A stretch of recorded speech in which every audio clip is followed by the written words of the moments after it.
Hello दोस्तों, एक बार फिर से स्वागत है हमारे YouTube channel GK captain plus पे। तो आज हम 13 जनवरी 2024 के जो करंट अफेयर के इम्पोर्टेंट जो टॉपिक हैं उनके बारे में बात करेंगे, जो ज़्यादातर एग्ज़ाम में पूछे जाते हैं। तो आप चैनल पर नए हैं तो सब्सक्राइब ज़रूर करें और वीडियो पसंद आए तो लाइक करें। तो चलो शुरू करते हैं। आज का पहला टॉपिक है हमारा हेनले पासपोर्ट इंडेक्स, जो है जनवरी 2024 में ये हेनले पासपोर्ट इंडेक्स जारी किया गया था। यह इंडेक्स विश्व के सबसे शक्तिशाली पासपोर्ट के आधार पर जो है जारी किया जाता है। इस इंडेक्स में फ्रांस, जापान, सिंगापुर, जर्मनी और इटली, ये सभी 5 देश जो है पहले स्थान पर हैं, जबकि फिनलैंड, स्वीडन और दक्षिण कोरिया, जो ये 3 देश हैं, ये दूसरे स्थान पर हैं। इस इंडेक्स में जो है भारत 80वें स्थान पर है। भारत के नागरिक 62 देशों में बिना वीज़ा जा सकते हैं। इस इंडेक्स में जो है अफ़गानिस्तान 104वें स्थान पर है, जो सबसे नीचे की स्थिति है। और हमारा पड़ोसी देश पाकिस्तान 101वें देश पर है। इस इंडेक्स के अनुसार संयुक्त अरब अमीरात यूएई का पासपोर्ट सबसे तेज़ी से ग्रोथ कर रहा है। दूसरा हमारा टॉपिक आता है सेंथिल पांडियन। सेंथिल पांडियन जो है उत्तर प्रदेश कैडर के एक आईएएस अधिकारी सेंथिल पांडियन 3 वर्षों के लिए विश्व व्यापार संगठन WTO में भारत के नए राजदूत नियुक्त किए गए हैं। इन्होंने ब्रजेंद्र नवनीत का स्थान लिया है। ब्रजेंद्र नवनीत जी का कार्यकाल जो है 31 मार्च 2024 को जो है समाप्त होगा। तीसरा टॉपिक हमारा आता है विश्व रोजगार और सामाजिक आउटलुक रुझान 2024 रिपोर्ट, जो है वो क्या कहती है कि हाल ही में अंतर्राष्ट्रीय श्रम संगठन यानी कि ILO के द्वारा विश्व के सभी देशों में रोजगार और वेतन भत्ते की स्थिति के आधार पर विश्व रोजगार और सामाजिक आउटलुक रुझान 2024 रिपोर्ट को जारी किया गया।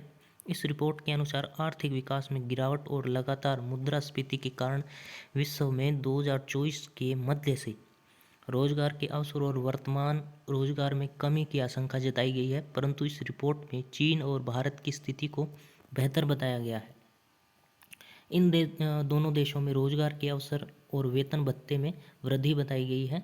वर्ष 2019 में ILO का गठन लीग ऑफ नेशन के अंतर्गत किया था, जिसका मुख्यालय जनेवा में है, तो ये याद रखना है। नेक्स्ट हमारा टॉपिक आता है कि तंजानिया के जिंजीबार के बाद अब IIT मद्रास श्रीलंका के कैनेडी में अपना कैंपस स्थापित किया गया है। ये 10 तारीख का जो है ये करंट अफेयर जो है 10 वन लाइनर क्वेश्चन है कि तंजानिया के जिंजीबार के बाद अब IIT मद्रास में श्रीलंका के कैनेडी कैंप में अपना कैंपस स्थापित किया गया है। तो किसके द्वारा? IIT मद्रास द्वारा श्रीलंका में। दक्षिण कोरिया में कुत्ते के मांस पर अब जो है प्रतिबंध लगा दिया गया है, तो ये भी बढ़िया क्वेश्चन है। मध्य प्रदेश के वन विहार राष्ट्रीय उद्यान में भारत के सबसे बूढ़े यानी कि 36 वर्षीय स्लॉट पियर बबलू की जो है मृत्यु हो गई है। सबसे इम्पोर्टेंट क्वेश्चन, राष्ट्रीय युवा दिवस जो कि 12 जनवरी को बनाया जाता है, स्वामी विवेकानंद जी की जयंती को भारत में राष्ट्रीय युवा दिवस के रूप में मनाया जाता है।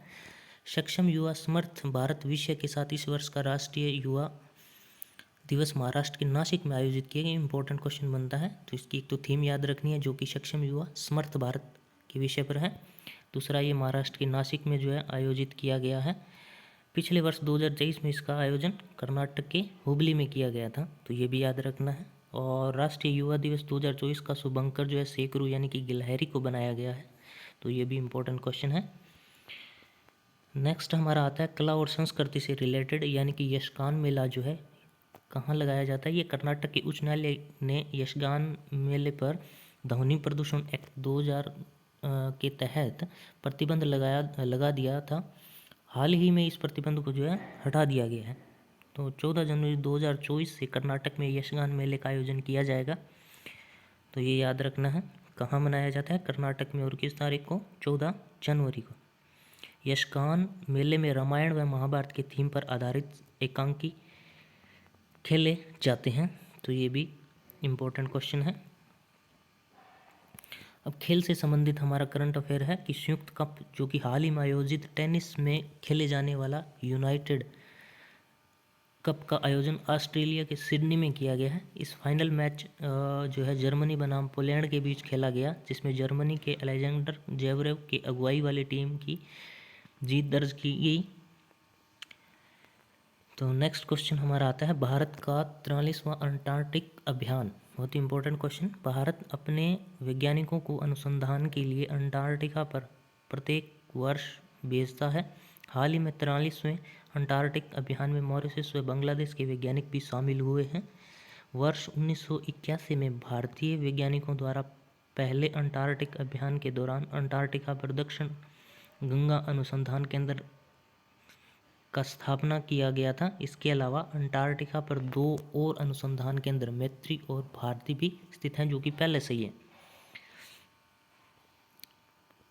नेक्स्ट हमारा क्वेश्चन आता है विज्ञान और प्रौद्योगिकी से जुड़ा हुआ कि विंग्स इंडिया इवेंट जो है प्रत्येक वर्ष एशिया का सबसे बड़ा इवेंट विंग्स इंडिया इवेंट का आयोजन नागरिक उड्डयन मंत्रालय के द्वारा किया जाता है। तो ये ध्यान रखना है कि विंग्स इंडिया इवेंट किसके द्वारा आयोजित किया जाता है, तो नागरिक उड्डयन मंत्रालय के द्वारा। इस वर्ष विंग्स इंडिया इवेंट का आयोजन 18 जनवरी से हैदराबाद के बेगमपेट हवाई अड्डा से शुरू किया जाएगा, जो 21 जनवरी 2024 को समाप्त होगा। तो ये भी ध्यान रखना है कि कहाँ किया जाएगा इसका आयोजन। 18 जनवरी से हैदराबाद के बेगमपेट हवाई अड्डे से, जो कि 21 जनवरी 2024 को समाप्त होगा। वर्ष 1930 में हैदराबाद के अंतिम निजाम मीर उस्मान के द्वारा बेगमपेट हवाई अड्डे का निर्माण किया गया था। इम्पोर्टेंट फैक्ट है इसके बारे में।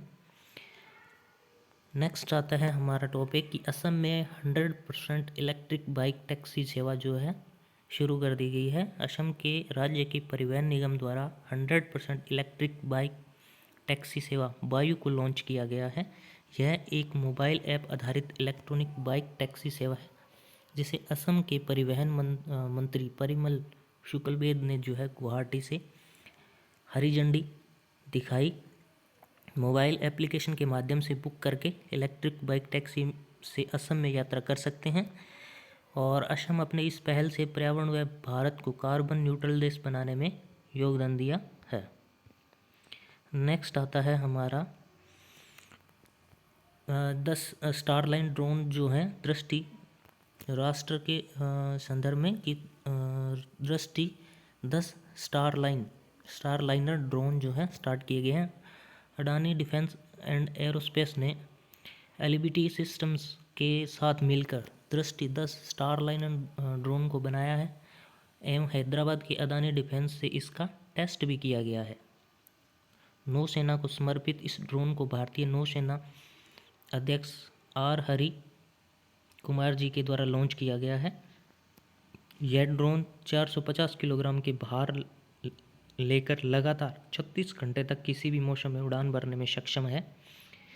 तो आज का हमारा ये वीडियो यहीं समाप्त होता है। अगर वीडियो अच्छा लगा तो सब्सक्राइब ज़रूर करें और डेली अपडेट के लिए जुड़े रहिए हमारे साथ। जय हिंद, धन्यवाद।